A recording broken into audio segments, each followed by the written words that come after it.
कार्तिक मास की कथा और भक्ति का महत्व। कार्तिक मास के 21वें दिन भगवान श्री विष्णु की शरण में आने वाले प्रत्येक व्यक्ति के कष्ट समाप्त होते हैं और भगवान विष्णु उन पर सदा कृपा बरसाते हैं। इस पवित्र दिन पर हम सभी भगवान श्री विष्णु का स्मरण करते हैं। भगवान की भक्ति से आत्मा में दिव्य शांति का संचार होता है। कार्तिक मास में भगवान श्री कृष्ण और श्री विष्णु की पूजा और ध्यान से भक्तों की सभी मनोकामनाएं पूर्ण होती हैं और संकट दूर होते हैं। भक्त कवि कुंभन दास जी की कथा।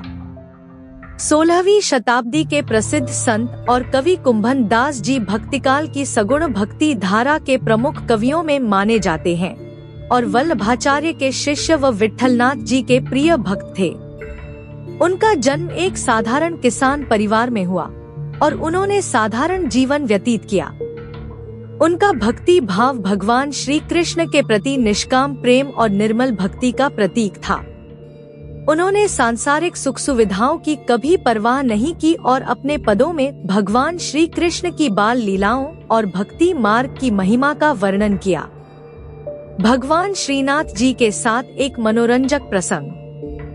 कुंभन दास जी की एक कथा में वर्णन है कि एक दिन भगवान श्रीनाथ जी ने उनसे माखन खाने की इच्छा प्रकट की और एक गोपी के घर चुपचाप माखन खाने चल दिए।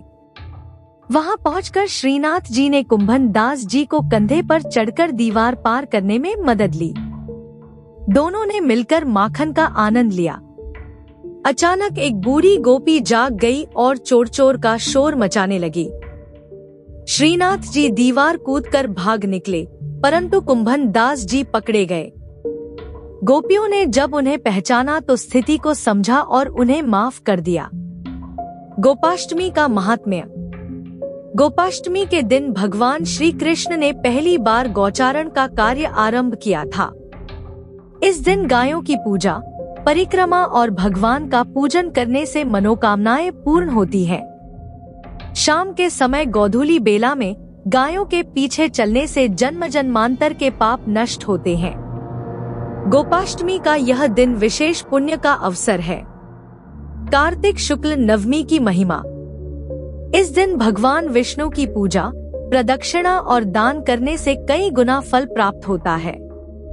विशेषकर मथुरा में इस दिन भगवान का पूजन व परिक्रमा करने से अनंत गुना पुण्य फल की प्राप्ति होती है। परिक्रमा का महत्व।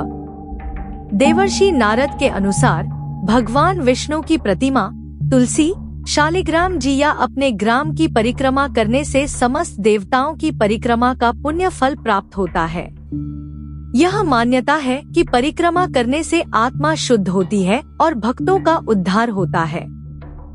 श्री तुलसी चालीसा और आरती का महत्व। तुलसी चालीसा और तुलसी माता की आरती में तुलसी देवी की महिमा का वर्णन है, जो हरि की परम प्रिय है। तुलसी का पूजन विशेषकर कार्तिक मास में अत्यंत पुण्यदायक माना जाता है और इससे पापों का नाश होता है।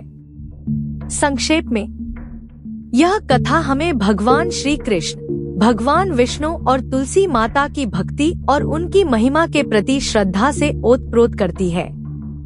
आइए इस पवित्र अवसर पर हम भगवान का स्मरण करें और उनके चरणों में अपनी आस्था अर्पित करें।